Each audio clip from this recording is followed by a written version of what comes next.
Cuando amanece, llega un nuevo día con El Nodo en Vivo, un nuevo espacio de reflexión periodístico, donde encontrarás la información para actualizarte sobre los personajes, los hechos, las historias, la cultura y la opinión.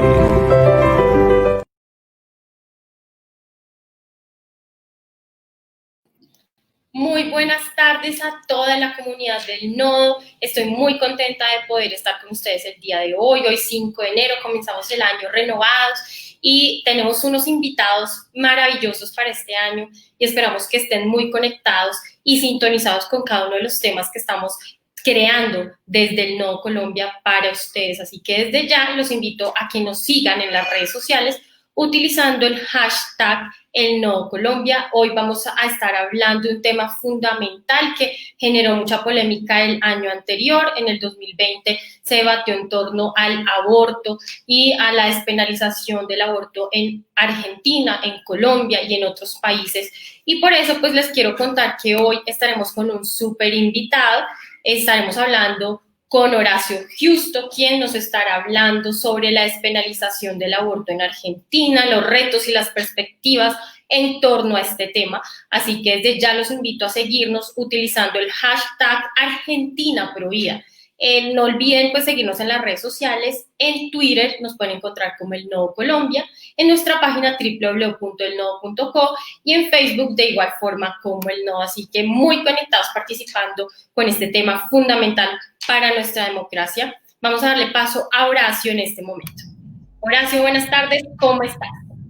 Muy buenas tardes y muy agradecido por la invitación. Es un gusto poder compartir con ustedes y esperemos que sea un proceso de aprendizaje mutuo donde todos podemos rescatar algo el día de hoy, siempre abiertos a críticas y tratando de ser lo más objetivos posible en torno a lo que ha sucedido en Argentina y las proyecciones que hay a la región de Hispanoamérica en términos generales. Muchas gracias, Horacio. Como dices, es fundamental que opinemos, que participemos, que expongamos nuestras ideas, pero que no nos quedemos callados. Así que en este momento le quiero agradecer a todas las personas que están conectadas con nosotros y quiero recordarles que Horacio Giusto es ensayista, conferencista y asesor político. Además es fundador y de la Fundación Libre, es creador de La Resistencia Radio, además es autor de 50 reflexiones conservadoras que está próximo a salir al mercado. Así que muchas gracias, Horacio, por participar en este espacio, por contarnos qué está pasando en Argentina. Y por eso quiero desde este momento preguntarle cómo es el proceso de debate de las leyes en Argentina, qué características en común tiene con el trámite legislativo en Colombia. Bien, sobre ese punto es que quizás la pregunta que pareciera la más simple y de las más complejas, digamos, porque en términos netamente jurídicos no hay diferencias sustanciales al tratamiento legal que se le da a cualquier proyecto legislativo, es decir, pueden surgir ya sea a petición de un determinado espacio legislativo, entiéndase partido político o cuerpo político o bloque, como también puede provenir a instancia del Ejecutivo o incluso de la propia ciudadanía si cuenta con cierto aval en cuanto a las firmas y reconocimiento popular, digamos, lo cual es bastante extraño que suceda, no recuerdo algún caso específico donde se haya dado en Argentina. Luego hay todo un proceso mediante el cual justamente Secretaría de Entrada, se le suele decir, o la Secretaría Legislativa, por eso trato de no quedarme con los nombres porque varían según las regiones, deciden incorporar el proyecto, pasa a ser dispuesto por alguna de las comisiones, es decir, hay una comisión evaluadora que dice, bueno, supongamos el caso específico, por la legalización del aborto inducido, implicaría a grandes rasgos la Comisión de Salud, legislación general, claramente, porque se involucran todos los cuerpos jurídicos de una nación, asuntos constitucionales y pienso, ¿por qué no?, presupuesto, en algún punto estaría vinculado incluso a la agenda de salud. Así que se evalúan en las comisiones, se genera un dictamen, es decir, hay un filtro en el proyecto, se generan modificaciones, las comisiones tienen representación de todos los espacios políticos de acuerdo al sistema porcentual con el que hayan accedido los cuerpos a las cámaras, es decir, si el partido X posee un 60% de legisladores y el partido Y posee un 40%, las comisiones se ven claramente 6-4, si son una comisión de 10, para que luego los 100 legisladores ya tengan el proyecto filtrado y definitivo, y es una votación bicameral, digamos. Acá tenemos en el caso de Argentina diputados y senadores. Hay algunos proyectos que se inician exclusivamente en senadores, otros que son de competencia exclusiva de diputados, y una vez que sale el primer dictamen o el primer proyecto aprobado, se eleva la votación luego a la segunda cámara, que es lo que finalmente sucede en Argentina, donde el proyecto sale favorable en diputados y se termina legalizando en senadores. Es básicamente no es tan distinto el sistema que tienen allí, no es tan distinto a los sistemas que hay en América Latina, porque particularmente en Occidente se rige todavía bajo los principios de la división del derecho romano en algunos puntos. Hay una diferencia claramente con Estados Unidos, que es un sistema más anglosajón, pero al menos nuestro sistema hispánico, propio del derecho común, del sistema hispanista, derecho común que conjuga el derecho canónico con el derecho romano clásico. Bueno, básicamente se han contenido ese sistema, acompañado también por las premisas, digamos, propias de una república moderna. Yo soy bastante escéptico en ese sentido, pero es lo que impera en el mundo, lo cual permite también los controles judiciales posteriores, digamos. O sea, por eso no hay un control judicial anterior, como se puede dar en algunos países específicos de Occidente. En general, es una vez que la ley ha sido sancionada y puesta en práctica, recién se podría plantear una inconstitucionalidad de acuerdo a las jerarquías de los cuerpos normativos. Horacio, a rasgos generales, pues entenderíamos que hay muchos aspectos en común. Sin embargo, quiero preguntarle qué sectores desde el principio fueron los promotores de la despenalización del aborto y qué sectores fueron los que estuvieron a favor. Es decir, quiero que nos cuente qué fue lo que sucedió y cuáles fueron los sectores que avalaron este proyecto de ley tan polémico. Vamos a hacer un poco de historia porque creo, y te agradezco la pregunta, creo que es un tema muy apasionante la historia en torno a lo que es la legalización del aborto, porque no me gusta muchas veces hablar de las cuestiones políticas, o en todo caso no de las políticas partidarias, tal como se ha visto en Argentina respecto a quienes han promocionado o no el aborto, porque es quedarse quizás con un fenómeno y no atender a la esencia, o al menos quizás lo que adherimos a las lecturas filosóficas, tratamos de ir un poco más al germen de la cuestión, digamos. Porque tu pregunta es muy bien planteada. Es decir, ¿qué sectores lo han promovido? Esa es la clave, porque uno entendiendo qué sectores lo promueven, luego se ven los intereses que hay por detrás. Hay una tendencia marcada, quizás algunos que ocupamos un rol fundamental en los think tanks, y los tanques de pensamiento tengamos que tener una autocrítica respecto a qué mensaje hemos dado en los últimos años para que existe esta opinión, al menos en las generaciones, de que el aborto inducido y legalizado pareciera ser una práctica, muchos dicen, de izquierda, lo cual puede ser de izquierda, a grandes rasgos, digamos, pienso en una izquierda jacobina en este momento, o incluso se dice que el aborto es de raigambre marxista, lo cual ya empezamos a tener un problema serio de historia, digamos, ¿no? ¿Por qué planteo esto? Porque no es como muchos creen que esto es una cuestión de una batalla legal, entiéndase, de una batalla de Congreso, de una batalla de partidos políticos. El aborto inducido ya empieza a gestarse en 1916 en Estados Unidos, 4 años antes que se legalice en la Rusia bolchevique, digamos. Ya tenemos que empezar a ver que el control poblacional estaba gestado mediante una visión eugenésica de Margaret Sanger, quien luego fuese, en la expansión de la Liga de Control Familiar, la que crease American Planned Parenthood, que a instancia de la ONU, a mitad del siglo XX, se asocia con organizaciones de la India para crear la International Planned Parenthood, la principal financista que tienen todas las organizaciones feministas en Occidente. Y si uno quiere ver cómo se legaliza el aborto, no se legaliza por un debate parlamentario. De hecho, eso es una ficción. Más allá de la filosofía, es una ficción porque lo que se termina haciendo es una batalla simbólica en el Congreso de una situación de hecho. Pero ¿cómo se da esta situación de hecho en Occidente, particularmente en América Latina? Mediante la creación pretoriana, entiéndase, mediante una creación judicial. Vean lo que sucede en Argentina con el fallo FAL.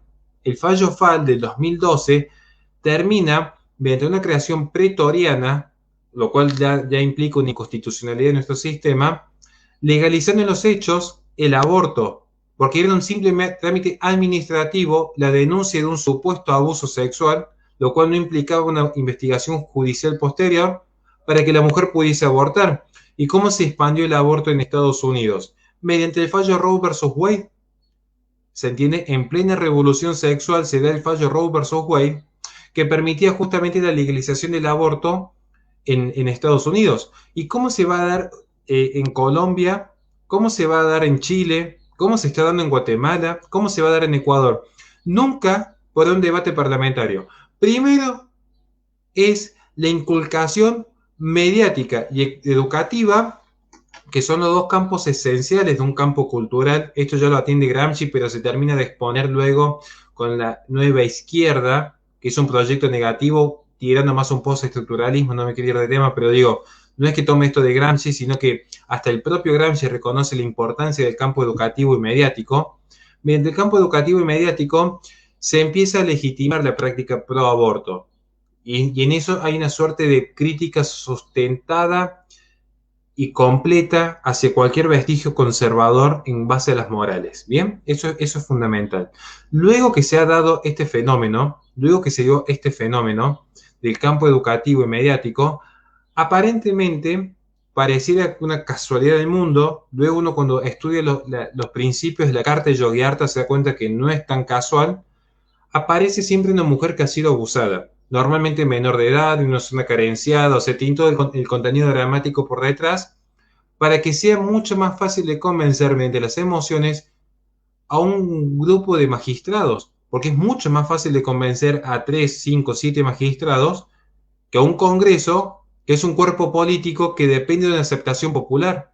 Claramente que el cuerpo judicial no es un cuerpo político, en principio no es un cuerpo político, entonces la estabilidad es distinta y por lo tanto tienen mayor libertad de acción, porque tienen una mayor estabilidad en sus puestos, digamos. No así el arrendatario de alguna bancada en el Senado. Por eso se da siempre este fenómeno. Primero aparece la visión educativa y mediática, luego aparece la lucha judicial y posteriormente decanta en una puja política. De hecho, ¿a qué sectores favorece o han promovido esto? Vean el caso Roe versus Wade. Ese es fundamental. ¿Quién financió a esta actriz? Porque ella misma después reconoce que había inventado que había sido abusada con tal de poder legalizar el aborto vía judicial y luego se arrepiente y se hace militante pro vida. ¿Quién financió la campaña de Roe versus Wade? Hugh Hefner, fundador de la Fundación Playboy, bajo la idea de que justamente era necesario desarraigar a la mujer del hogar, desarraigar la maternidad y liberar la sexualidad. Porque si algo caracteriza el progresismo, además del progreso material indefinido, ahí se abre una puerta en cuanto a la experimentación genética, el transhumanismo y la fecundación in vitro, también aparece este de la liberación absoluta. Empresas transnacionales, hombres transgéneros, seres humanos transespecie. Porque esa es la idea, el quebranto con los límites. Por eso hay una puja constante del progresismo en contra del conservadurismo. Y el progresismo no es patrimonio exclusivo de la izquierda. Allende que la izquierda es la profundización de la ilustración, allende que la izquierda es la profundización de los errores de la ilustración, tal como se ve en el comunismo que toma justamente como punto de partida las comunas de París. Eso no obsta que hoy, de repente, el progresismo, uno tiene que empezar a verlo desde una perspectiva bastante más amplia. Para que se entienda esta abstracción que yo he planteado, vean lo que sucede en Argentina. En Argentina se habló de que las feministas somos todo un colectivo de mujeres, porque ya ese discurso de hecho quedó bastante relegado. Uno lee, por ejemplo, a la filósofa y ensayista Alexis Corren y ya se empieza a notar que hay un feminismo sin mujeres. Hoy el concepto de mujer es un concepto vacío. Incluso esto ya demuestra que claramente que al perderse esas identidades, al perderse la identidad propia, ya no se puede hablar por sí mismo de un colectivo, porque no hay justamente esencias compartidas, que es lo que definiría un colectivo. Piensen ustedes en una comunidad cristiana, piensen en este momento en los Amish, o piensen en la comunidad de los mormones en Utah. O sea, hay una identidad compartida. ¿Cuál es la identidad compartida, por ejemplo, de los colombianos? Que todos han nacido bajo la misma tierra y poseen ciertos parámetros culturales similares dentro de un territorio, ¿bien? Ahora, en un feminismo tal como lo plantea Alexis Correll, sin mujer, ya la situación cambia, ya se desprenden de esas teorías colectivistas propias, pienso en este momento de Kate Millett, que sí era una revolucionaria post-marxista. De hecho, hoy el postestructuralismo, como de Judith Butler o de Foucault, incluso reniegan de una izquierda. Y si uno quiere ver cómo esto se traduce en términos políticos, y ya con eso cierro tu pregunta, cuando uno pregunta a quién favorece, vean un ejemplo muy sencillo. Yo cuando escucho la idea, mi cuerpo, mi decisión, que el Estado no se intrometa, que el Estado respete mis libertades, no me suena muy marxista que digamos. Porque incluso se ve que mucha gente lo que quiere es simplemente la libertad sexual por sí misma y no les interesa si luego tienen que financiarse a sí mismos las propias prácticas abortivas. ¿Cuál fue el principal espacio que ha felicitado justamente la legalización del aborto? No fue el Partido Socialista o la Internacional Socialista. El primer comunicado oficial sale de International Planned Parenthood, que financió a más de 20 organizaciones en América Latina. Particularmente tiene sus filiales en Argentina con Casa FUS y Fundación Huésped. Entonces, ¿qué estamos diciendo? No es un problema eminentemente público, no es un problema eminentemente de la política en general. O sea, acá hay conjugados intereses privados de por medio, una filosofía utilitarista. Peter Singer, desde sus cartas a la ONU, defensor del animalismo, hasta de repente grandes autoras feministas, transgéneros, están justamente promoviendo la misma agenda. Una agenda que incluso pareciera tomada al pie de la letra de tanto de Margaret Sanger, que era una utilitarista con algunos dejos de feminismo, pero esencialmente utilitarista, eugenésica por definición, que detestaba la reproducción de pobres latinos y negros en Estados Unidos, que despreciaba la moral cristiana por esa idea del amparo y protección al más débil, hasta de repente ver consolidado el gran sueño distópico de Paul Ehrlich, ecologista por definición, padre del ecologismo cultural moderno, con la bomba demográfica planteando la necesidad de reducir la población. Entonces, no es un fenómeno esencialmente de izquierda, pero sí es un fenómeno global que favorece tanto a ciertos intereses públicos, pienso en este momento países de Europa que necesitan mantener ese estado de bienestar y por lo tanto, tal como lo diría Karl Popper, en vez de suprimir, no es que Karl Popper dijo esto, sino que toma un parafraseo Karl Popper, en vez de suprimir las hipótesis, terminan suprimiendo a las personas. O sea que favorece un poco el estado de bienestar, eso no lo niego, pero también favorece en gran medida a intereses privados que están lucrando con estas prácticas cruentas. Básicamente quiero tratarse lo más respetuoso posible, respetando el espacio, entendiendo lo que son las censuras luego en redes sociales. Horacio, bueno, en este momento hay muchas personas opinando sobre lo que usted está mencionando. Desde luego queremos agradecerle por ese recuento histórico que ha hecho del desarrollo, no solamente del origen de la despenalización del aborto, remitiéndose principalmente a ese caso tan connotado de Roe versus Wade en Estados Unidos, que dio paso a la posterior apertura de que se pudiesen hablar de los derechos sexuales y reproductivos de la mujer, de la liberación, de la autodeterminación que tiene la mujer respecto a su cuerpo. Pero quiero preguntarle, pues evidentemente en todos los países que usted ha mencionado, en Honduras, en Colombia, en Chile, en Ecuador, pues hay unos sectores políticos y unos sectores sociales a los que les conviene que se despenalice el aborto, porque hemos visto que el aborto se ha convertido en un negocio más que en una liberación de los derechos de la mujer, por cuanto hay muchos sectores y hay muchas empresas y multinacionales detrás de este negocio, no solamente de la protección de los derechos de la mujer, que es el fundamento que creerían los legisladores y creerían los gobiernos a los que se llega en los sectores legislativos. Pero quiero que nos diga puntualmente cuáles sectores han avalado, qué sectores en Argentina pues fueron fundamentales para que se despenalizara el aborto hasta este momento. Ha habido 3 grandes sectores que han avalado. Vamos a ver quiénes se benefician finalmente, porque luego hay una lectura política de esto, pero los 3 principales sectores que han avalado esto es, en primer lugar, el campo educativo universitario. Todo se gestó desde plantear desde la génesis en los futuros educadores la idea del aborto como un derecho, siguiendo justamente los principios de la Carta de Yogyakarta. El segundo espacio que ha avalado y que ha fomentado esto claramente que ha sido el campo mediático, y no el campo mediático me refiero solo a ciertos noticieros de dudosa objetividad y de dudoso financiamiento también, digamos. O sea, el campo mediático en general, entiéndase, desde novelas hasta actrices de poca monta que a falta de trabajo han adherido a las tesis feministas para justificar si habían fracasado dentro del mercado. Y el tercer sector claramente que ha sido la socialdemocracia.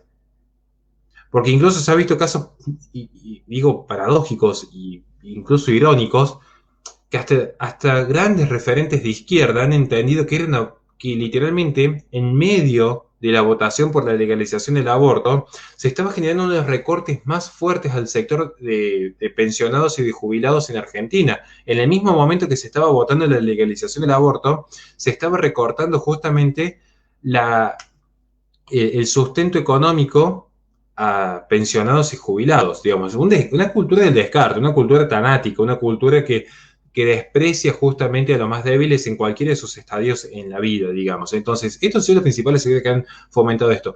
Claramente que en Argentina, en términos ideológicos, el mayor promotor ha sido el feminismo, ¿no? Eso no queda en dudas, digamos, o sea, el feminismo, incluso en Argentina, a diferencia de otras partes del mundo, porque pienso en este momento en Estados Unidos, que sería un feminismo un poco más liberal progresista. En Argentina sí se ve un feminismo un poco más de una izquierda un poco más combativa, digamos. Un feminismo bastante beligerante que conserva las tres esencias de todo progresista, que es el anticlericalismo, el universalismo y el materialismo, pero un feminismo, al fin y al cabo, de izquierda, no pierde esa esencia, que han sido las gestoras, a grandes rasgos, de esta ventana de Overton que se vino gestando desde hace 15 años, porque esto no empezó hace 2 años atrás con la socialdemocracia de Mauricio Macri abriendo el debate. Más allá que se vieron alianzas políticas increíbles, los que decían ser opositores terminaron siendo más oficialistas que el oficialismo, y esto demuestra la decadencia de la política argentina, pero el feminismo ha marcado agenda. Ha marcado agenda porque es una agenda transversal que está desde la policía del pensamiento en el INADI hasta justamente la agenda política en el Congreso. Es decir, no queda ningún estamento por fuera, incluso fallos judiciales que ya tienen un basamento ideológico que demuestra un quiebre en los principios de equidad y de igualdad ante la ley. ¿A qué vamos con esto? Y para no extenderme tanto, el principal promotor en movimiento ideológico, claramente que ha sido en Argentina, un feminismo de izquierda, en Argentina. Lo cual no obsta que tenga distintas expresiones en otras partes del mundo, porque si yo me remonto particularmente a Europa, las tesis fueron más de un liberalismo francés antes que de un feminismo post-marxista, digamos. En Estados Unidos, la legalización del aborto vino de la mano de una teoría de la liberación propio ni siquiera diría de un feminismo, sino más de una tesis demócrata liberal.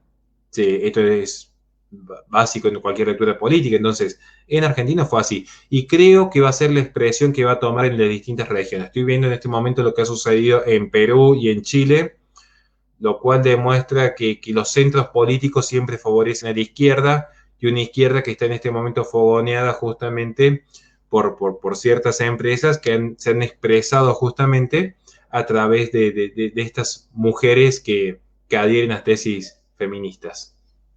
Horacio, en este momento hay varias personas conectadas participando y en primer lugar quiero agradecerle a Magdalena, quien menciona, produce repugnancia tanta maldad, el aborto es legalizar el crimen, el negocio perverso patrocinado por personas sin moral.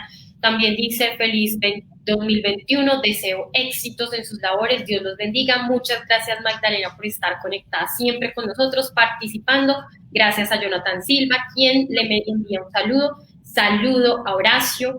También Froilán Camilo Palacio Escobar dice, increíblemente ya está en manos de un juez federal de Argentina la posible derogación de esta ley abortista. Ojalá sea desechada de una vez por todas. Ahorita, Horacio, nos dirás qué piensas sobre estos comentarios. Y de igual forma, un saludo muy especial para Alexander Zapata y para todos los que están conectados participando. ¿Qué piensas sobre lo que nos dice nuestro seguidor? Bien, quiero hacer una aclaración, además de saludar a todos los que nos están siguiendo. No es posible que un juez derogue una ley. Quiero hacer una aclaración porque a veces corren algunos rumores que no es así. Un juez no deroga una ley. Un juez es un órgano judicial de control, digamos. En todo caso, puede sostener la inconstitucionalidad, que este planteamiento de inconstitucionalidad tenga justamente su aval en primera y segunda instancia, que llegue finalmente al Tribunal Superior en un Estado federal como Argentina, llegue al Tribunal Superior de cada provincia. Si se sostiene la inconstitucionalidad y el cuerpo que se ve perjudicado plantea que es constitucional, eleve el reclamo a la Corte finalmente dirá que es el órgano máximo del Poder Judicial, si la ley eso no es constitucional, y finalmente si declara la inconstitucionalidad, la ley sigue vigente. Ahora, ¿qué sucede? Sucede que en la práctica deja de ser aplicada, incluso a veces los órganos legislativos las modifican o las derogan, porque se dan cuenta que es en vano. Si el máximo órgano de control, piensen ustedes el siguiente punto. Voy a tomar un ejemplo gráfico, si lo explico en términos jurídicos quizás la gente se pierda. Pero ustedes piensen que el árbitro es el que mete los goles. Piensen así. No, el árbitro lo que hace es convalidar si hay un gol o no hay gol. Ahora, supongamos que un árbitro le saca a un jugador una tarjeta roja porque tira un codo. Luego viene otro jugador y tira otro codo a la cara de un rival y le vuelve a sacar tarjeta roja. Uno, por inteligencia, dicen, el director técnico, ¿qué diría? Dejen de tirar codos a la cara porque nos vamos a quedar sin jugadores. ¿Se entiende? Pero puede seguir pasando que un jugador siga tirando codos a la cara, digamos. ¿Por qué digo esto? Porque la ley va a seguir vigente. El árbitro no modifica el reglamento, el árbitro aplica el reglamento. Si uno ve que de repente un determinado reglamento se vuelve inaplicable porque el árbitro no lo convalida finalmente, esta vez no lo convalida, se modificará el reglamento, pero hay organismos que modifican el reglamento, pero a mitad de un partido un árbitro no lo modifica. Entonces, el cuerpo judicial puede plantear la inconstitucionalidad, pero la ley sigue vigente hasta que finalmente es el propio órgano legislativo el único autorizado para crear y derogar leyes. Porque una ley no se deroga por sí misma, ni siquiera por falta de tiempo, puede quedar en desuso en la práctica. Estoy hablando en práctica, ¿no? En la práctica puede quedar en desuso. En Argentina era ilegal, por ejemplo, el batirse a duelo. Piensen esto porque sé que acaban en el Código Penal y legalización del aborto inducido. En Argentina era legalizado el batirse a duelo entre caballeros. Y uno dice, pero no se aplicó nunca. Bueno, es otra cuestión. Eso es, a ver, confundir el ser con el deber ser, ya hay un problema en la filosofía de base. ¿A qué vamos?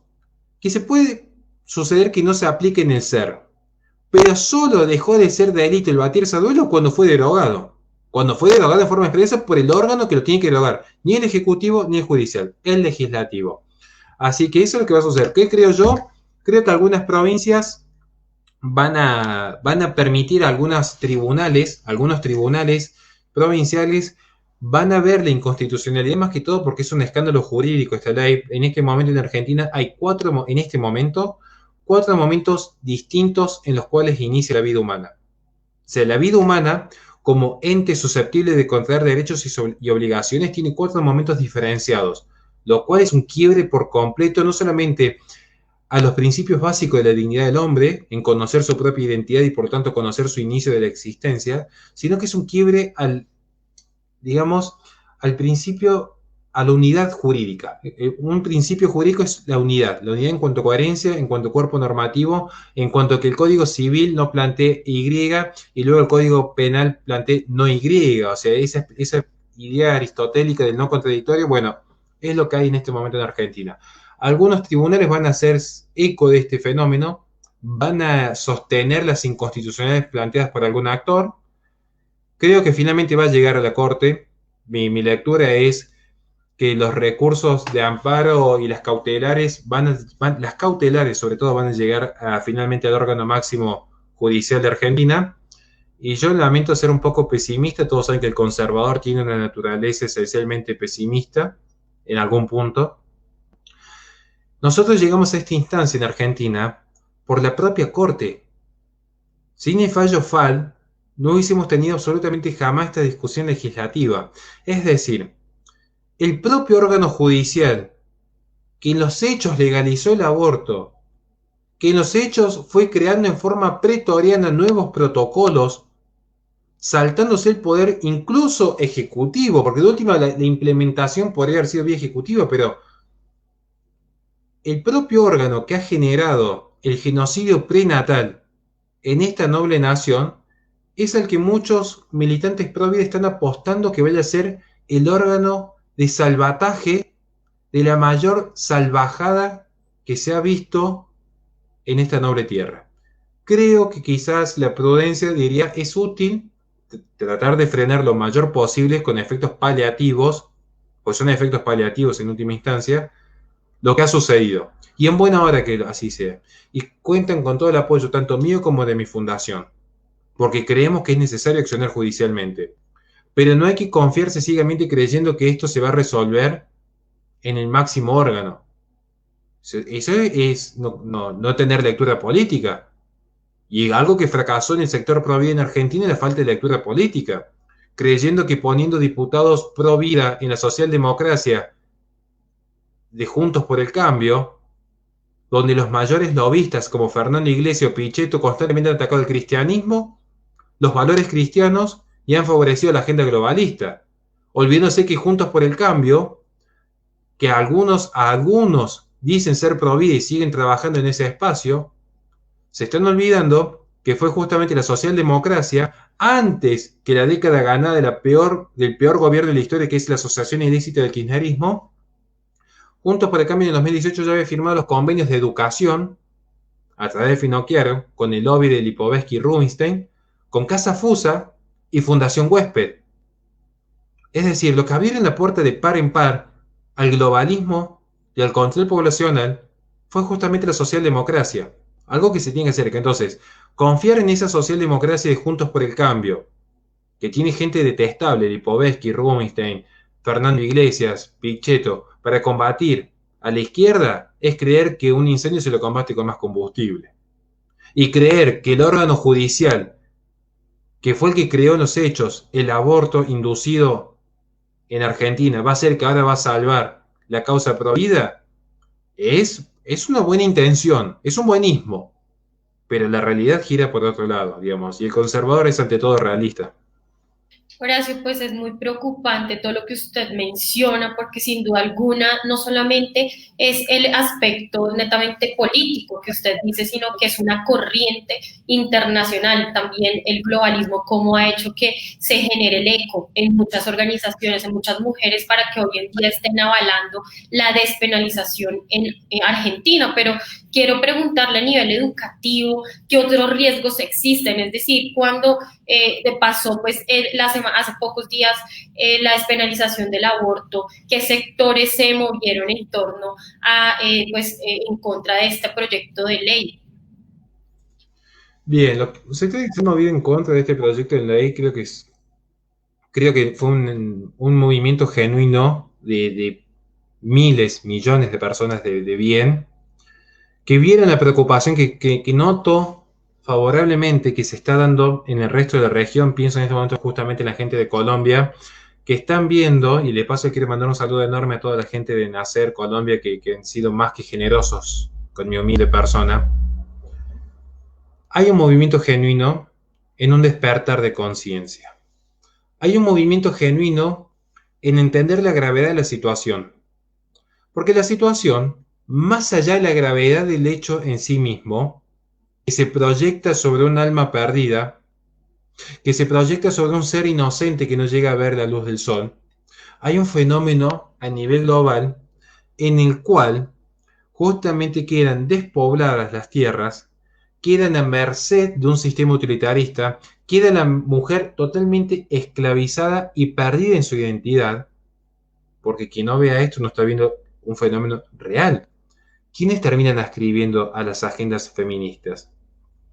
Autoras que normalmente no tienen más éxito si no es gracias al Estado, que llegan a los 40 años con 5 o 6 abortos, un ataque depresivo, consumiendo lo que la empresa farmacéutica les ha ofrecido, tratando de pagar algún financiamiento bastante oneroso para la fecundación in vitro, porque se dan cuenta que con 8 gatos que tienen no les alcanza para llenar ese vacío existencial que poseen, viendo Los Simpsons los sábados a la noche, insultando al patriarcado porque por el sobrepeso ningún hombre desea simplemente verlas de cerca, y eso de repente ya no hay libertad sexual, de repente si un hombre dice, mira, no me interesa estar con vos, ya es culpa de un machismo. Ahora cuando el hombre quiere estar con la mujer también es machismo, es como que entran en un desfasaje bastante extraño en su pensamiento, y hay gente que está reaccionando, hay gente que se está dando cuenta de que estas agendas en nada han favorecido a la mujer, ni a la sociedad en general.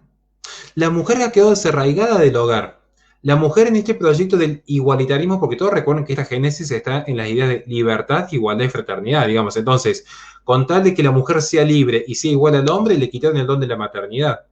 Y del hombre, no voy a hablar porque tenemos que hacer un seminario entero. La principal crítica recae justamente no solamente en el hombre, en una serie de actitudes que yo las condeno completamente en mi libro. Creo que lo que ha faltado es una masculinidad bien entendida, una masculinidad firme, de un caballero protector, de un caballero dócil de corazón.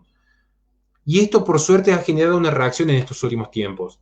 Mucha gente pro vida se ha dado cuenta de que esta es una batalla política y es una batalla espiritual. Muchas veces hablamos de batalla cultural, es una batalla espiritual, del bien contra el mal.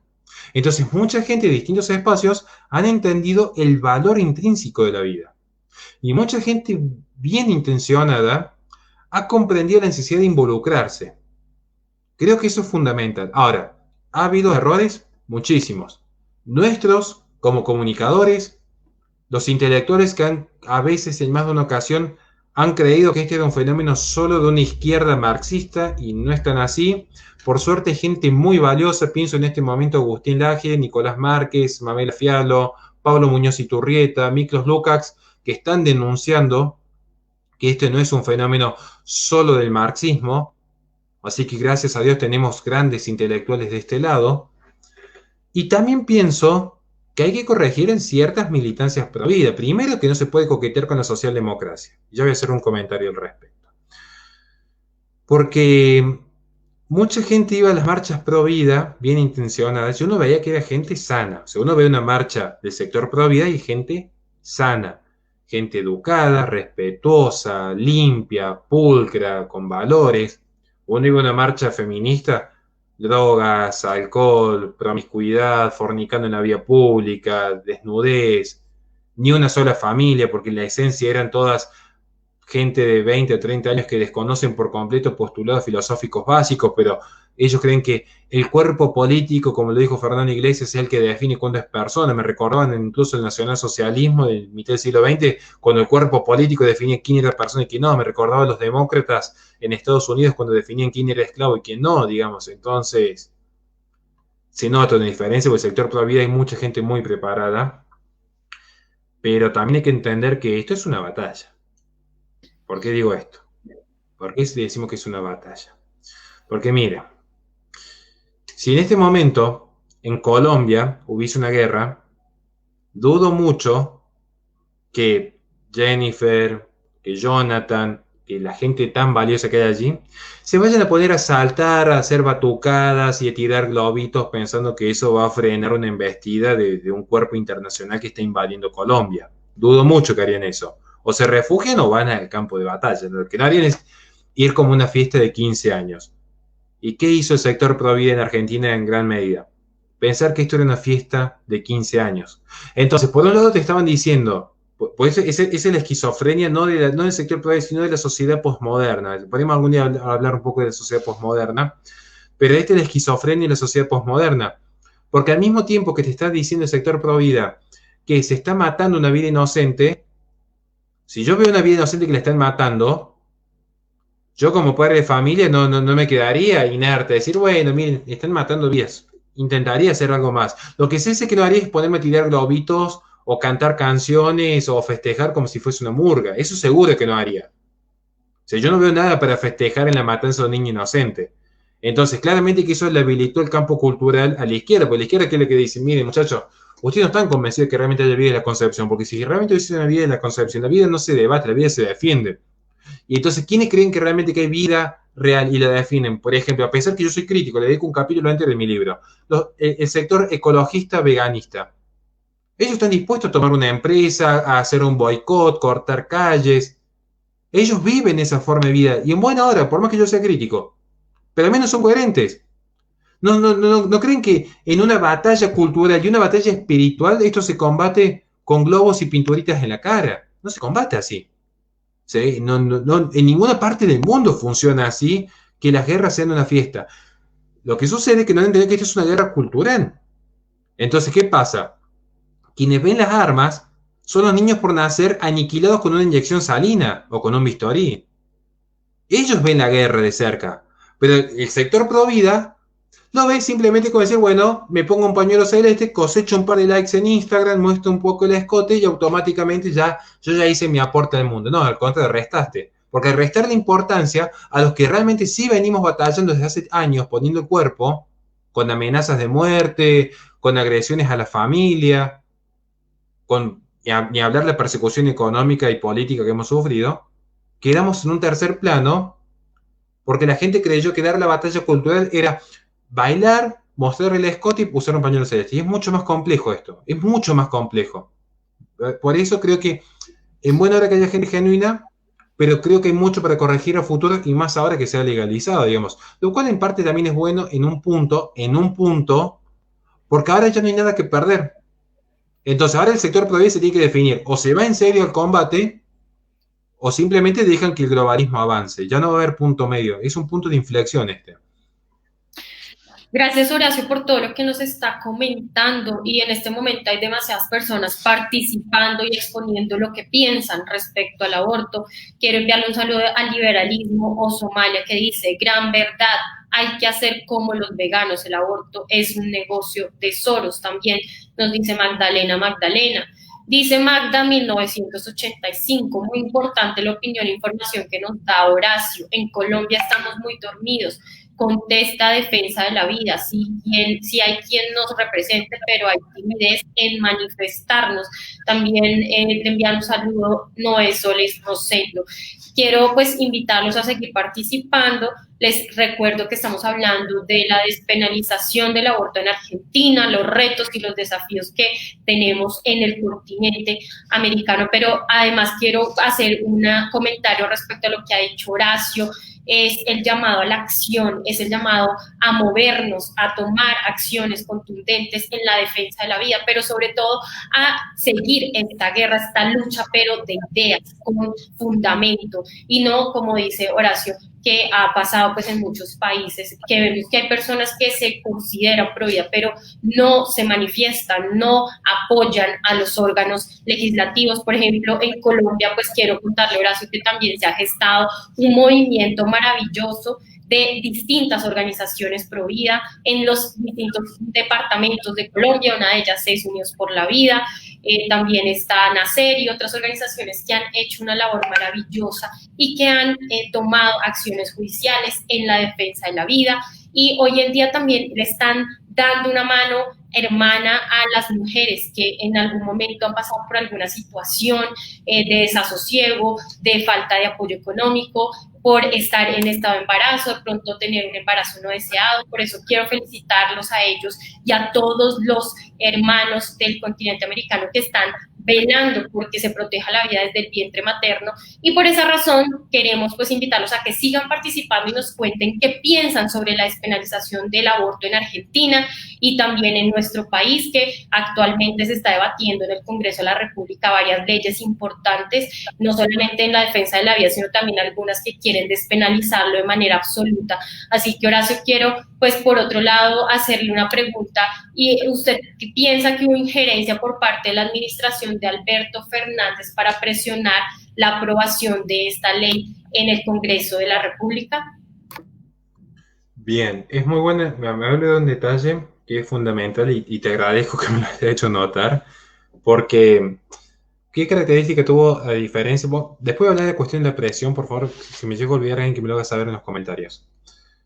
Algo que facilitó que se legalice el aborto entre tantos factores en Argentina, entre tantos factores, fue que en 2018 el proyecto lo impulsa el oficialismo sin mayoría en cámaras y parte de la resistencia opositora en ese momento, que ahora es el actual oficialismo, no es que votó a favor de la vida, porque hubo muchos que dijeron se vendió tal senador, se vendió tal diputado, fue traidor tal político. No confundan, gente. Ellos nunca traicionaron. Ellos simplemente dijeron, no, no es que votaron en contra de legalizar el aborto inducido, sino que votaron en contra de darle la victoria a Juntos por el Cambio, que era el oficialismo en ese momento. Ahora cuando ellos son oficialismo, bueno, ahora sí votan a favor de sus verdaderas convicciones. Digamos, no es que son traidores. Es como que yo diga, yo defiendo el color X, pero no le voy a dar para nada la victoria si el color X lo propone mi mayor enemigo. Al contrario, voy a resistir a mi mayor enemigo, por más que me guste el color X. Bueno, cuando yo sea poder, ahora sí vamos a tener todos el color X. Eso fue lo que sucedió. Y a su vez este proyecto no lo impulsa el legislador o cuerpo legislativo, lo impulsa el propio Ejecutivo, más allá de todo el financiamiento internacional y nacional que ha tenido esta causa, esta campaña por el aborto seguro, legal y gratuito, con un financiamiento nacional e internacional nunca antes visto. Lo impulsa el Ejecutivo. Entre fiestas y fiestas se da el debate, lo cual merma muchísimo más en tiempos de pandemia, la movilización social, un sector todavía totalmente allanado, diezmado por donde se lo mirase, o sea, fueron pocos los que resistieron. Y respecto a las presiones, yo no puedo opinar de lo que desconozco, porque si como hago periodismo, digamos, trato de hablar con pruebas en mano. Sí ha trascendido por una senadora, Pérez, de apellido, que hubo presiones. Y eso trascendió en orden público, esas son sus palabras.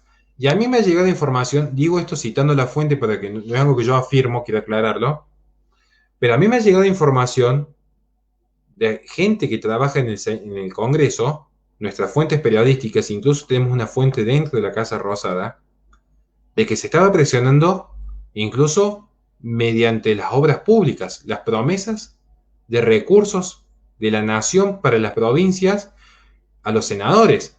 Recuerden que justamente el diputado viene a ser como la representación del pueblo y los senadores como la representación de las provincias. Entonces, el trato directo que hay entre los senadores y los gobernadores provinciales es distinto al que pueden tener los diputados con la gobernación. Entonces, uno ve que hay ciertas presiones más en tiempos de pandemia y de déficit fiscal y de déficit financiero, tanto a nivel público como privado.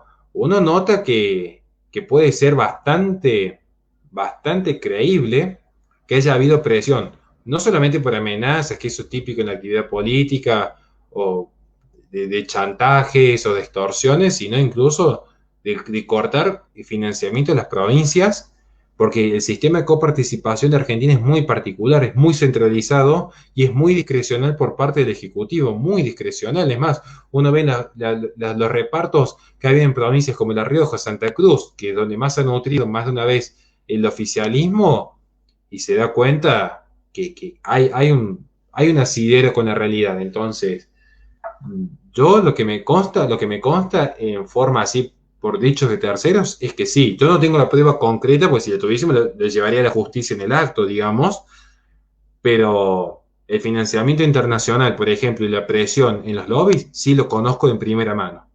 La censura la conozco en primera mano. El dinero que ha movilizado y están las pruebas, International Planned Parenthood, lo conozco, digamos. El origen de Católicas por el Derecho a Decidir o de Fundación Huésped lo tengo documentado y denunciado en mi canal. Está documentado, es un documental. Usted va a ver que en mi canal yo tengo un espacio más documental. Lo que es documental es justamente documentos, prueba, realidad. El resto es materia de opinión y de ensayo. Y es un ensayo, con todo lo que implica ser ensayista, digamos. Por eso quise hacer como esa pequeña aclaración. Horacio, y además es fundamental la labor que usted y otros periodistas en Argentina pues han estado librando durante todos estos años, y por eso quiero felicitarlo, porque es un valiente el decir la verdad, el difundir la realidad de lo que está pasando, pues en muchas ocasiones ha puesto en peligro la vida de muchas periodistas en distintos países, y por eso quiero pues agradecerle por estar pues comentándonos lo que está pasando en Argentina. De igual forma, quiero preguntarle cuál es la realidad, cuáles son las cifras reales del aborto en Argentina. ¿Es cierto que se han disminuido o han aumentado en los últimos años? Hay dos cifras, digamos. Vamos a hablar de fuentes oficiales, digamos, ¿no? Tomo, en este caso, la fuente del Ministerio de Salud. Las supuestas muertes por aborto inducido y luego la cantidad de abortos efectivamente realizados. Sobre los abortos efectivamente realizados no hay una sola fuente oficial, pero sí pareciera ser esto quiero aclararlo, pareciera ser que desde el fallo FAL sí ha habido un crecimiento exponencial en las prácticas abortivas. O sea, ¿por qué tomo esto? Porque tomo justamente los asentamientos que hay, por justamente el fallo FAL, en base a las denuncias administrativas, de los protocolos autorizados en la maternidad de Córdoba. Estoy tomando lo que conozco de primera mano, así que de hecho tengo la maternidad a un par de cuadras de mi casa.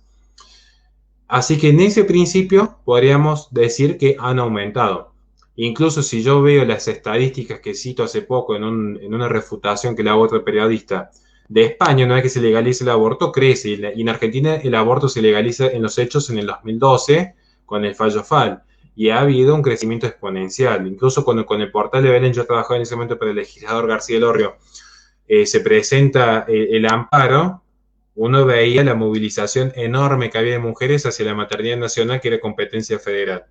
Así que en principio el crecimiento ha sido. No puedo dar un número preciso y exacto porque no hay conocimiento todavía fidedigno del mismo. Quizás haya que esperar un año a partir de este momento. Respecto a las muertes, y por debajo de la causal número 150, la muerte materna en edad reproductiva a causa del aborto inducido. Tantas veces se ha dicho que mueren.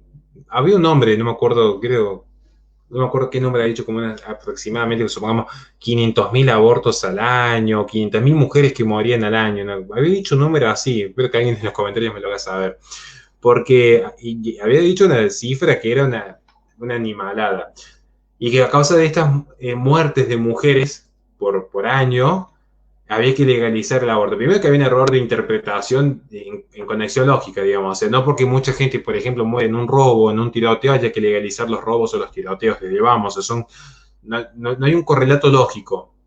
Pero además, en todo caso, el Estado tendría que perseguir las clínicas de aborto clandestinas, hacer cumplir la ley, no reconocer el fracaso en procurar el cumplimiento de la ley penal. Pero además, efectivamente, según el Ministerio de Salud, las muertes por abortos inducidos, un promedio de 30 al año, lo cual es grave para la mujer, no lo niego, digo, pero si vamos a ser objetivos con los números, no es lo mismo 500.000 mujeres al año que 30 mujeres al año. Porque si el argumento para presentar la despenalización del aborto es la cantidad de muertes al año, yo creo que el Estado en ese caso está mal el argumento, creo que el argumento está mal, pero si ese fuese el argumento, aún así sigue estando mal porque hay prioridades como el cáncer de mama, cáncer de útero, donde sí quizás el Estado tendría que tener, quizás si vamos a hablar de un estado de bienestar y vamos a favorecer estas políticas asistencialistas y vamos a favorecer la sobredimensión estatal en materia sanitaria, en todo caso sería mucho más benevolente que el Estado se preocupe por causales reales de muertes de mujeres en edad reproductiva antes que esta ficción de los 500.000 abortos al año, digamos. O sea, creo que hay un orden de prioridades, me parece. Así que esos son los números que podríamos arrojar en este momento. Horacio, teniendo en cuenta la aprobación del proyecto de ley que despenaliza el aborto en Argentina, ¿cuáles son los requisitos que debería cumplir una mujer que pues quiere llevar a cabo esa realización de ese procedimiento de la interrupción voluntaria del embarazo, como lo han llamado, o del aborto, como debería decirse? Hay que ver la reglamentación, digo, porque ni siquiera se ha promulgado, digamos, tiene que pasar 10 días, pero hay que ver la reglamentación. O sea, que por una cuestión de responsabilidad no puedo vaticinar. Pero en principio, si antes con el fallo FAL, era una declaración jurada, un papel preimpreso, no simplemente firmaba diciendo que la mujer había sido abusada y ya con eso podía abortar. Ahora lo que han hecho es que se ahorren tener que firmar ese papel. Porque antes era así. Antes literalmente era, firma un papel de que la mujer fue abusada. Ese era el trámite antes. No es que había que hacer una denuncia judicial ni nada. Ahora lo que ha cambiado es que simplemente no hay que firmar más ese papelito. No, simplemente eso, cambió que no hay que firmar más. Y bueno, tienen que presentarse en cualquier nosocomio, hospital. De hecho, es muy gracioso porque no se habla de ni siquiera que sean médicos. Hay una cuestión ahí legal donde ni siquiera tienen que ser médicos del Estado. Puede ser, por ejemplo, una clínica privada como Casa Fusa, que fue una de las principales financistas, curiosamente, ¿no? Donde simplemente quieren practicarse una práctica abortiva y la llevan adelante. en alguna institución pública o privada, que no sea objetor de conciencia, porque pobre, no, tengo entendido que finalmente la objeción de conciencia quedó en términos individuales, no de institución. Tendríamos que revisar quizás ese punto. Yo por la cantidad de entrevistas no he llegado a leer puntillosamente cómo salió el proyecto final en ese apartado. Y sí, hay una cuestión que creo que es bastante grave. Hay un silencio legal impresionante respecto a qué pasa cuando la mujer ha sido abusada o peligra su salud. Ahí hay un silencio grave, digo, porque antes hablaba incluso en el primer proyecto que luego se modifica para conseguir 2 votos de senadores, que se habla incluso de salud integral, con el concepto integral de la Organización Mundial de la Salud. Una mujer embarazada de 8 meses, con el vacío legal que hay en este momento, que no hay fecha límite, porque ellos dicen, el aborto podría ser planteado en forma segura, legal y gratuita hasta la semana 14 de la concepción, y posteriormente 10 días de iniciado el trámite, digamos. Es decir, 14 semanas y 10 días. Ahora bien, dice, este tiempo se podrá prorrogar o exceder, digamos, si la mujer, o el embarazo, en realidad el embarazo, hace peligrar la salud, antes era la salud integral de la madre, ahora es simplemente la salud, hay que ver cómo se interpreta ese concepto, o si ese embarazo es fruto de un abuso sexual. Entonces, una mujer embarazada de 6 meses puede decir, yo he sido abusada. Y ahí tenemos un problema, porque esto ya se ha dado, esto ya se dio en Argentina con el fallo FAL. ¿Por qué digo esto? Primero, si fuese el concepto de salud integral, desde un ataque de depresión hasta que te quedaste sin trabajo, perdón, hasta que usted se queda sin trabajo, porque se le hizo el ejemplo de una situación de estrés, o que las condiciones socioeconómicas, según la Organización Mundial de la Salud, forman parte del concepto de la salud integral de la persona, la estabilidad psicológica, ya habilitaría un aborto incluso hasta antes de nacer. Técnicamente hablando, sería hasta antes del nacimiento, hasta el 9º mes. Pero pensemos en este caso que una mujer aduzca que ha sido abusada y se mantengan las reglas del fallo FAL, que no requiere una intervención judicial para demostrar que realmente ha sido abusada. Ahí hay un problema. Porque ¿qué pasa con la mujer embarazada de 6 meses? De hecho, hay casos, muchos casos, conozco mucha gente que nace en forma prematura. Estamos hablando ya de una vida totalmente viable. No estoy hablando de casos de malformación o chicos con un determinado síndrome que hoy, por lo que es la genética moderna, ya son abortados ipso facto o por el simple hecho de que vienen con una discapacidad. Me remito a las estadísticas a nivel mundial, creo que está recontra documentado, no me voy a gastar en ese punto, digo, pero en Argentina se han dado casos horripilantes. ¿Qué tiene que hacer el médico? Esa es la cuestión, el dilema último. Por esa característica del aborto, digamos, que hay intervención de un tercero. ¿Qué tiene que hacer el profesional de la salud? ¿Dejarlo nacer con vida al niño y darle una adopción porque nace en forma prematura al 6º mes, incluso hasta el 5º mes? Tendremos que revisar alguna cuestión ahí respecto al 5º mes. Cuestión médica, que si se lo prorroga o no se lo prorroga. Al doctor Rodríguez Lastra, por prorrogar un aborto, justamente 30 días, que está en un 5º mes, porque él dijo, y esto se probó en juicio, el doctor Rodríguez Lastra sostuvo que si se legaliza, sostuvo que si se permitía el aborto, posiblemente iba a fallecer también la madre, descontando que el hijo, que ya era una vida viable, sana, completamente sana, iba a morir, también iba a morir la madre. Simplemente prorrogó 30 días este embarazo y finalmente se lo dio en adopción a ese niño, que hoy vive feliz, contento, tiene una vida, tiene una familia de contención, y la madre también sigue con su vida. Bien, ¿no? Ahora, con el caso de Kayla Jones, un caso de aborto seguro, legal y gratuito mediante el fallo FAL, murió el niño por nacer y murió la madre. Al doctor Rodríguez Lastra, que salvó las 2 vidas, condena ratificada recientemente, y a las feministas que intervinieron y mataron a 2 vidas, condecoradas. Digo, esta es la esquizofrenia argentina. Y esto es lo que se va a empezar a ver en este momento con los objetores de conciencia. Porque ¿qué va a pasar cuando un médico objetor de conciencia único en un pueblo, porque hay una serie de vacíos legales impresionantes, cuando se da el caso de un solo médico que está obligado a abortar aunque él no quiera, si no pierde la matrícula? O sea, hay sanciones que son insólitas en este país. ¿Qué va a suceder con un embarazo de 5 meses y 15 días? ¿Qué va a suceder con un embarazo de 6 meses cuando la mujer diga, me peleé con la pareja, lo denuncio por abuso sexual, por lo tanto yo he sido abusada, por lo tanto este niño es fruto de un abuso, ¿Y qué hacemos con esa vida? ¿Qué tiene que hacer el médico? ¿Hacerla nacer y dejarla morir ahí en el quirófano, esa vida inocente? Darle en adopción, pero si se habla de aborto, se da adopción. Es más, se sanciona a los profesionales que esgriman algún argumento axiológico. Eso está legalizado. ¿Sabes qué significa eso? Que el médico que le dé una opción que diga, mira, podés abortar, pero también podrías ver de darle una adopción, eso ya es un argumento moral, axiológico, también es sancionado. Ofrecer alternativas al aborto es sancionado en Argentina. Ofrecer alternativas, no digo prohibir el aborto, simplemente aconsejar ya genera sanciones. Entonces, hay una serie de vacíos legales muy preocupantes a futuro, descontando que ya es una gravedad que se haya legalizado. Descontando que ya es una gravedad que se haya legalizado. Horacio, es increíble todo lo que usted nos dice, lo que está pasando, pero lo que sí sucede es que es algo contradictorio que el profesional de la salud que firma la Lex Artis, que se compromete a velar por la vida en todas sus facetas, tenga que llevar a cabo estos procedimientos precisamente en contra de la propia vida.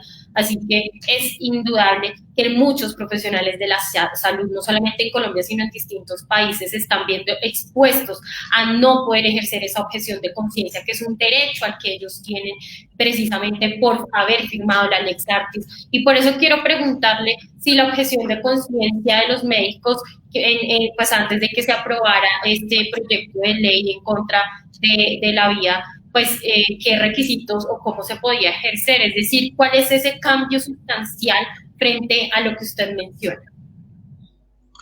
Bueno, ¿qué es lo que sucedió con la objeción de conciencia previamente y ahora? Lo que sucedió previamente es que la objeción de conciencia se discutía enormemente cómo era la forma de esterilizarla. Finalmente lo que hubo un acuerdo es no establecer objeciones de conciencia a nivel institucional, es decir, que una institución no puede ser objetora, que es un poco lo que avisó, pienso en el momento, del Hospital Austral, por definición, por todos saben su origen, no lo quiero decir ahora, pero que imposible que pusiesen sus medios a disposición de prácticas abortivas, por lo tanto iban a cerrar sus puertas, hubo una negociación política de por medio.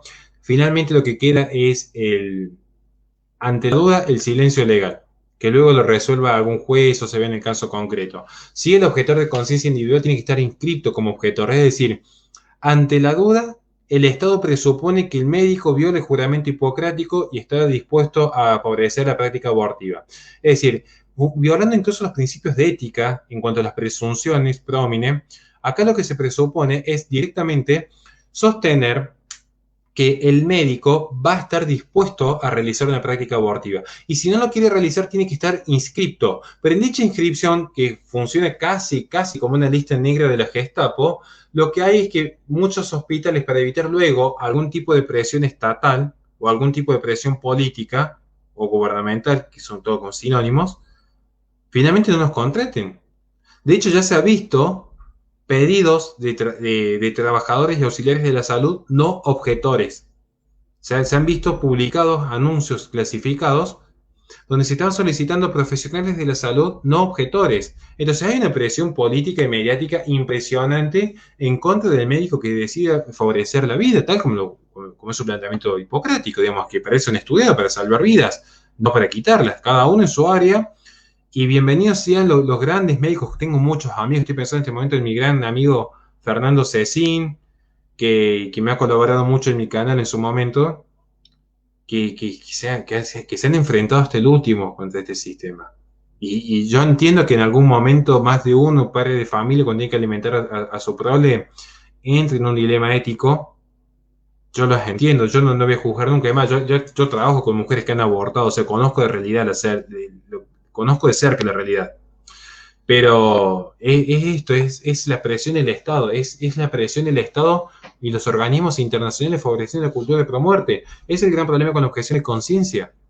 Porque la objeción de conciencia va de la mano con otra agenda que se viene en este momento, que ya se viene implementando hace tiempo. La idea de iglesia y Estado, asuntos separados. Pero no se trata de una cuestión de presupuesto, se trata de una cuestión netamente de moral.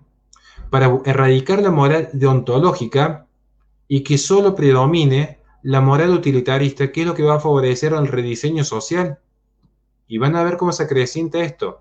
Desde el gran reinicio de la ONU, mediante agendas ecologistas, maltusianas por definición todas, hasta justamente la descristianización de Occidente, que ya se vino viendo desde atentados terroristas en Francia y en Chile, hasta justamente las agendas culturales del feminismo, donde incluso hablan de católicas por el hecho de decidir. O sea, vale hablar de Dios, como mucha gente dijo, yo creo en Dios y por eso voto a favor del aborto, todo vale menos la moral deontológica. Incluso citan a Dios para favorecer el aborto, pero reniegan y discriminan a quien justamente parte de una epistemología teológica. Es el único, y esto es producto de la herencia revolucionaria de Francia. Se está viendo en este momento. La materialización de estas ideas utilitaristas, materialistas por definición y universalistas.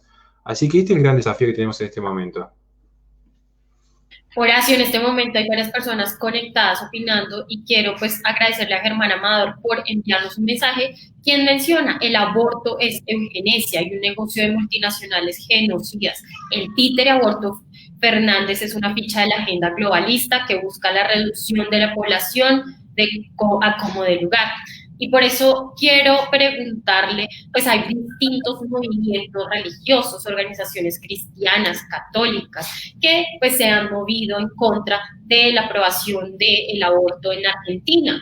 Pero ¿usted cree que falta mayor integración de otros credos y movimientos pro vida en Argentina para que se protejan los derechos del no nacido? Yo creo que lo que le falta al cristianismo es, primero, sacarse de encima todas las secuelas del modernismo. Voy a hablar del cristianismo en términos generales. Porque, a ver, voy a tratar de ser lo más suave posible. Y pido perdón si hay algún exabrupto. ¿Quieren saber lo que realmente es la defensa de la fe? No vayan a ver, y decirles en que es católico. Católico tradicionalista, pero católico al fin, digamos. No vean a cierta curia, para no hablar nombres y después no venga algún moralista a quererme correr por derecha, no vean a cierta curia que está más preocupada por plantar arbolitos y cantarle a los pajaritos que por salvar almas. ¿Quieren ver cómo tendría que haber reaccionado un verdadero cristiano ante esta afrenta, donde se están quemando iglesias, donde se están atentando a los cristianos, se los está persiguiendo en el mundo, se los está degollando, donde se está aniquilando la vida inocente, donde se está regando el suelo de Latinoamérica con la sangre inocente de niños por nacer? Vayan a ver qué hicieron los cristeros. Esta es la respuesta. Porque no fue una agresión, fue una defensa genuina y legítima de la fe. Yo no sé si quedarán cristianos en este mundo. Yo no sé. Yo no me creo digno todavía. Intento. Pero yo no he visto a nadie dispuesto a defender. Sí, he visto mucha gente que dice que cree en Dios, ir a las marchas. He visto mucha gente hacer twitters. O sea, yo soy uno, por ejemplo. Yo soy uno. Yo soy uno que intenta hablar un poco de Dios. Le dedico algunos videos en mi canal. Escribo algunas reflexiones en torno a la religión. Voy los domingos a misa. Pero yo también reconozco que me ha faltado bastante en lo que es la defensa de la fe. Usted me plantea la integración. Sí, creo que hay momentos para integrarse, hay momentos para debatir teológicamente, yo en eso no lo niego, hay momentos para debatir, es decir, bueno, cuáles son los fundamentos del dogma de María, cuáles son los fundamentos de las tesis de Lutero, cuáles son los fundamentos de la visión determinista de Calvino, y son debates enriquecedores, que cuando son con respeto, enriquecen, crecen. Yo he hablado con sacerdotes modernistas del Segundo Concilio Vaticano y podemos conversarlo más bien. Yo respeto el canon sellado de perpetuidad de San Pío V y bueno, cada uno tiene su visión, digamos, pero hay momentos para integrarse. Ahora bien, falta mucho.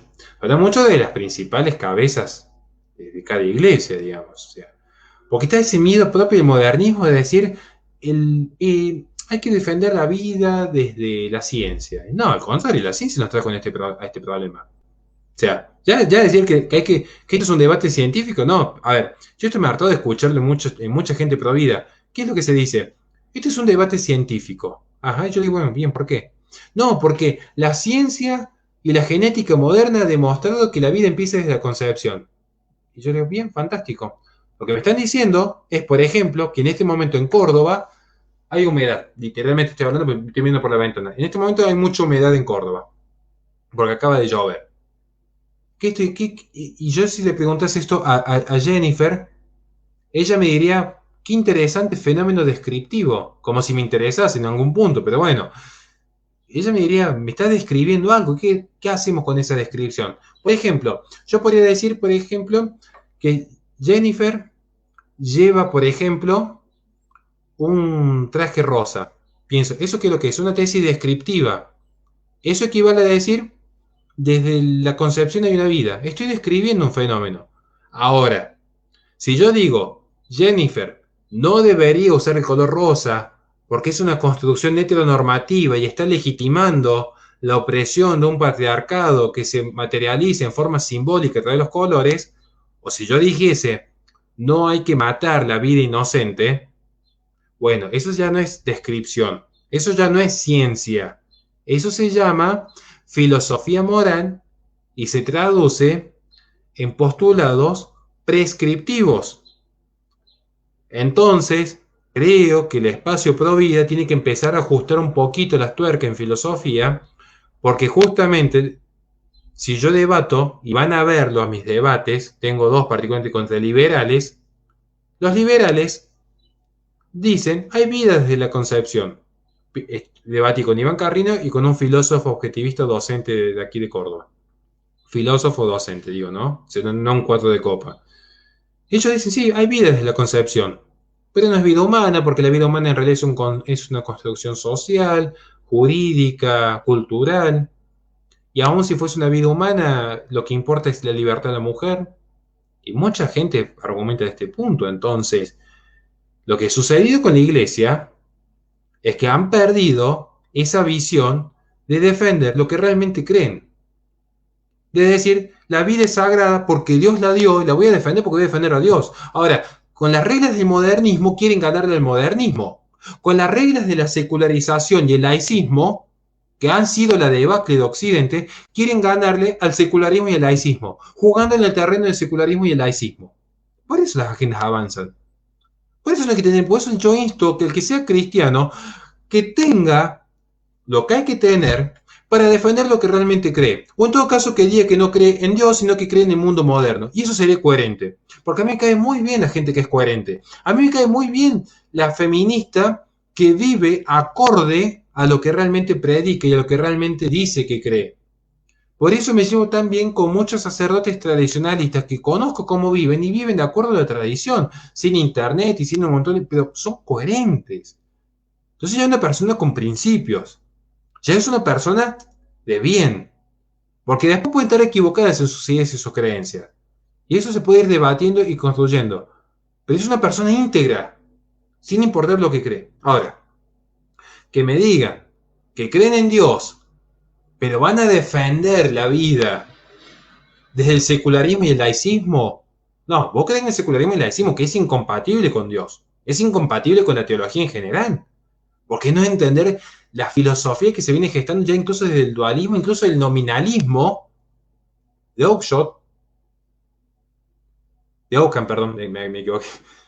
Es confundir el nominalismo medieval, el dualismo cartesiano, el positivismo cientificista, el estructuralismo y posteriormente el postestructuralismo, y no conocer esto. Entonces, cada uno tendrá sus razones para ser pro vida. Yo estoy hablando en este momento específicamente a la gente que cree en Dios. Específicamente, sí. ¿Por qué gente que le está diciendo desde el Estado y el poder político que un hombre equivale a una mujer porque la biología es una construcción social, que la vida por nacer en realidad no importa porque es un conjunto de células, que están planteando cualquier delirio, pero mucha gente calla su visión teológica, su visión cristiana? Dice, no, yo me silencio a mí mismo, porque bueno, porque yo quiero defender con argumentos yo naturalistas. Y mira, los derechos humanos son una construcción francesa, así que ya hablar de los derechos humanos ya demuestra que le está cediendo el terreno a los grandes revolucionarios que se van a quemar conventos y a abusar sexualmente de monjas. O sea, ya desde el vamos está cediendo terreno cultural. Creo que en algún momento el cristianismo va a tener que ajustar las tuercas o reconocer, tal como está escrito en la Sagrada Escritura, que están llamados a, así como empezaron las catacumbas, a volver a las catacumbas. Habrá dos caminos a seguir, cada uno sabrá cuál es el más prudente. Horacio, fundamental lo que usted menciona, la coherencia y de igual forma la unidad. es muy, muy evidente que en distintos países están los movimientos religiosos, católicos, cristianos, bueno, etcétera, cualquier credo religioso, pues anda cada uno de manera independiente, pero no crean un proyecto común en la defensa de la vida. Por eso es que han sucedido estas reivindicaciones, o mal llamadas reivindicaciones, que las utilizan en favor de los presuntos derechos sexuales y reproductivos de las mujeres, pero realmente lo que están tratando de hacer es debilitar las instituciones como la familia, el poner en un segundo plano la maternidad, el derecho de las mujeres a tener hijos. Y por eso pues hay muchos cristianos, hay muchos católicos que dicen, yo respeto lo que los demás piensen, pero me quedo callada, no digo nada, no expongo mis ideas, pero tampoco defiendo la vida. Así que eso es incoherente. Y por eso hacemos un llamado a la acción, a que los cristianos, a que las personas que defienden la vida realmente tomen acciones contundentes, no solamente que salgan a marchar, que se pongan en pañuelo y digan que son pro vida, sino que realmente en sus escritos, en su vida sean coherentes y que defiendan la vida. Pero también quiero aclarar que hay muchas mujeres que dicen, yo estoy en favor de la despenalización del aborto, pero no estoy en favor de que las mujeres aborten, sino que la mujer tome conciencia, que también use los métodos anticonceptivos para que no engendre hijos que no va a criar. Así que pues es muy triste lo que está pasando, la debilitación de las instituciones, de la familia. Por eso tenemos que comenzar el año defendiendo la principal, que es el núcleo de la sociedad, que como lo repito es la familia, también el rol de la mujer, no solamente como madre, sino también como educadora. Y es muy importante que sigamos hablando de este tema, Horacio. En una hora no nos da para seguir hablando de este tema tan extenso, pero creo que podemos coordinar otra conferencia, otro espacio, para seguir hablando no solamente de este tema, sino de otros que usted también aborda en su canal. Y por eso quiero agradecerle enormemente por todas estas exposición, por todas estas ideas que usted nos ha dado el día de hoy, que ha sido muy completa, muy integral. Y esperamos que en Argentina se protejan los derechos del no nacido, se protejan los derechos de los niños, pero sobre todo que haya una coherencia y que de verdad se lleven a cabo estos procesos de manera democrática e incluyente. Así que, Horacio, quiero pues pedirle un mensaje final para las personas que lo están viendo y que están acá conectados con nosotros. Bueno, muchísimas gracias de corazón y en primer lugar les agradezco, espero que nadie vaya a tomar mal lo que he dicho, trato de ser ese efusivo, incluso girar un poco más a la derecha el debate, porque comprendo también que de repente si una persona le dice a otra no fumes, va a fumar capaz que un cigarrillo por día, que si uno le dice, mira, hasta 3 cigarrillos sanos, fuma la etiqueta entera. Entonces uno entendiendo cómo es la psicología del hombre, trata de girar un poco a la derecha el discurso. Creo que es momento de converger en una misma lucha de distintos espacios.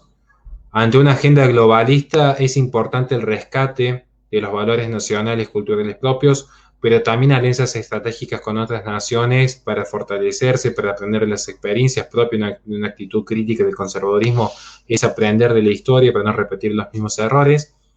Yo aliento a que sigan con el gran trabajo que están realizando. Creo que es de los medios más importantes que hay en Colombia, así que me siento muy honrado de que me hayan invitado, porque son pocas las voces que se animan a hablar como ustedes y realmente sé que son momentos bastante complicados para el mundo, digamos, la eventual derrota de Donald Trump, la legalización del aborto en Argentina, la reforma constitucional en Chile, la reforma agraria en Perú, la posible vuelta de Petro a Colombia con alianzas en la FARC dentro de su Congreso, Nicaragua que sigue con el régimen sandinista, mientras Venezuela sigue con el régimen chavista, los conflictos civiles en Guatemala, la eventual guerra civil en Francia, la alianza del centro con Podemos e Iglesias en España.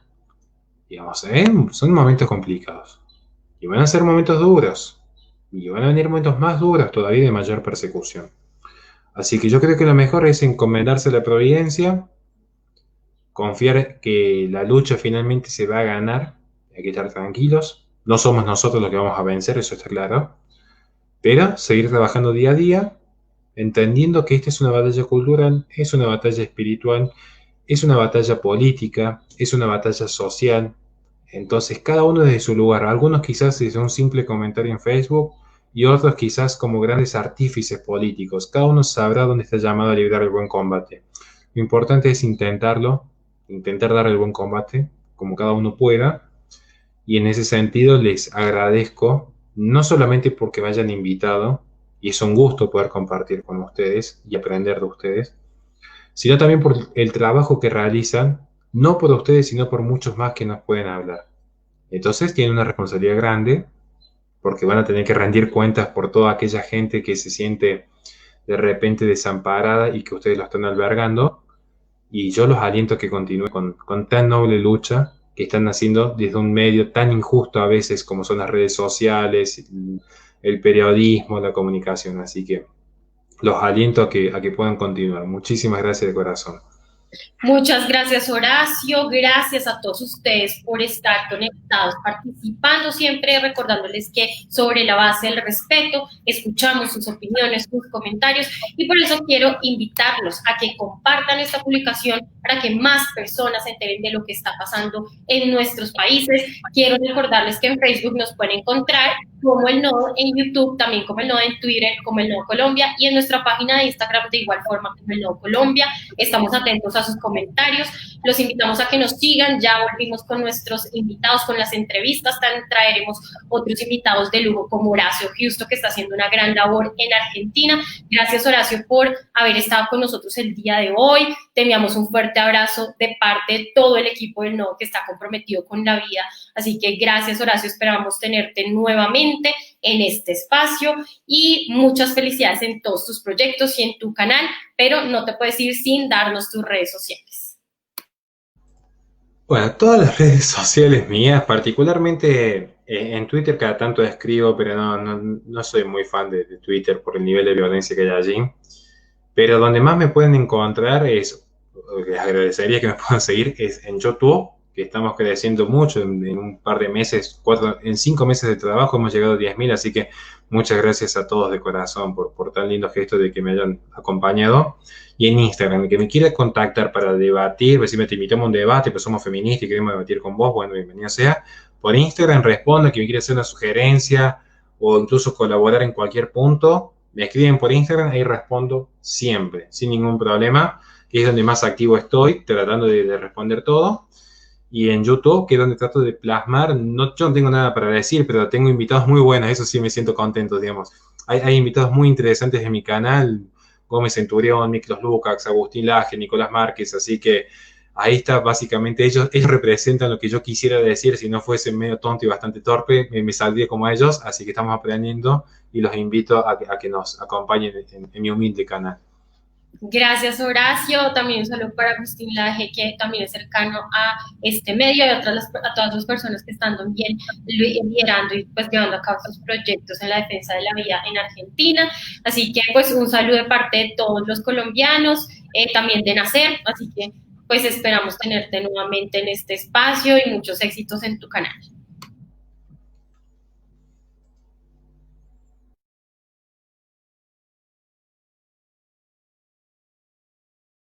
Bueno, Horacio, ya es la 1:25 de la tarde. Quiero agradecerles a todos los que están participando y les recordamos que nos pueden ver el día de mañana a las 12 del día. Vamos a tener otro súper invitado, pues estaremos hablando de otros temas fundamentales para Colombia, y pues no olviden darle like y compartir a esta publicación, seguir participando en redes sociales, sigue el hilo conductor, qué está pasando en Argentina después de que se despenalizó el aborto en el Congreso de la República. Así que gracias, Horacio, un fuerte abrazo y gracias a todos ustedes por haberse conectado con nosotros hoy, que estuvimos hablando de la despenalización del aborto en Argentina. Así que gracias, quiero enviarle un fuerte abrazo a todos ustedes por estar conectados con el Nodo en Vivo y muy buena tarde.